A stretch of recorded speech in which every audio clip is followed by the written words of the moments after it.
રાજકોટમાં પૂર્વ કોર્પોરેટર અનિલ મકવાણા સામે નાણાં માંગવાના આક્ષેપ સાથે હવે ભૂખ બનનાર દિલીપ પટેલ મીડિયા સમક્ષ આવ્યા છે।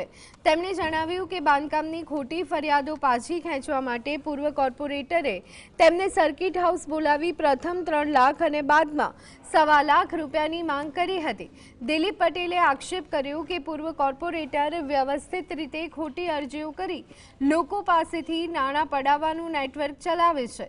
તેમણે મ્યુનિસિપલ કોર્પોરેશનને અપીલ કરી છે કે પૂર્વ કોર્પોરેટરે અત્યાર સુધી કરેલી તમામ અરજીઓની તપાસ કરવામાં આવે તો મોટું કૌભાંડ બહાર આવી શકે છે।